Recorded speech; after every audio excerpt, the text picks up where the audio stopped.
हमारे यहाँ वल्लभ कुल में अष्ट छाप के जो कवि हैं, सूरदास, कुंभनदास, गोविंद सखा, ये सब बड़े बड़े महान हमारे व्रज के रसिक हुए, जिन्होंने श्रीनाथ जी की सेवा में कितने सुंदर सुंदर पद गाए। महाप्रभु श्री वल्लभाचार्य जी महाराज की सन्निधि में, उनके चरणों में इन्होंने ठाकुर जी से लाड़ लड़ाया। एक बार कुंभनदास जी, बहुत ध्यान से सुनिएगा, जैसे आज हम दर्शन करते ना, इस समय तो श्रीनाथ जी कहां विराजमान है? श्रीनाथ जी कहां विराजते हैं अभी? नाथ द्वारा में। हाँ, परंतु उस समय नाथ द्वारा में नहीं विराजते थे, उस समय श्रीनाथ जी गिरिराज जी में ही विराजते थे ब्रज में।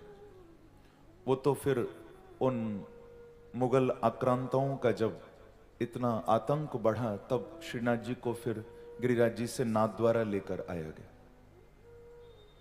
नहीं तो पहले श्रीनाथ जी की सेवा गिरिराज जी में ही होती थी, व्रज में। तो जब व्रज में उस समय विराजते थे, सेवा हो रही थी, कुंभनदास जी महान महाराज श्रीनाथ जी के भक्त हुए। इतने सुंदर सुंदर पद कुंभनदास जी ने गाए हैं, कभी मौका लगेगा तो एक आध पद सुनाएंगे आपको। कुंभनदास जी महाराज हाथ में तानपुरा लेकर श्रीनाथ जी के सामने पद गा रहे हैं, दर्शन करिए थोड़ा। कुंभनदास हाथ में तानपुरा लेकर बजा रहे हैं और श्रीनाथ जी के सामने पद गा रहे हैं।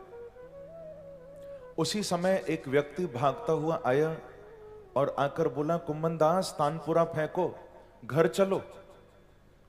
कहा क्या बात हो गई? तो खबर दी कि तुम्हारा बेटा गुजर गया है। कुंभनदास आपका पुत्र मर गया। कुंभनदास जी के हाथ से तानपुरा छूट गया, वहीं बेहोश हो गए, मूर्छित हो गए।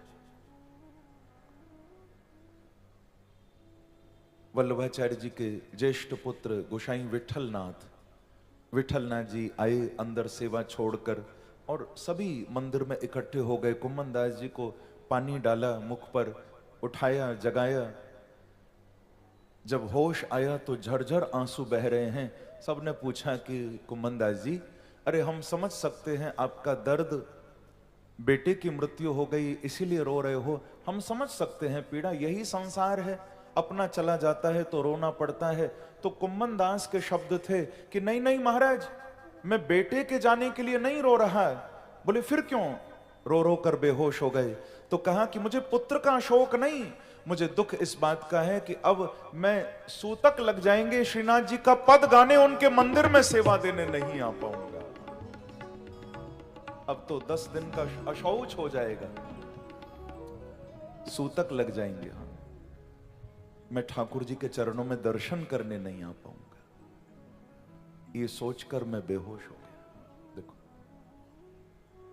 जवान बेटे की मृत्यु हुई है, बेटे के जाने का दुख नहीं है, ठाकुर से दूर जाने का दुख है। हाँ? ये है वास्तविक प्रेम।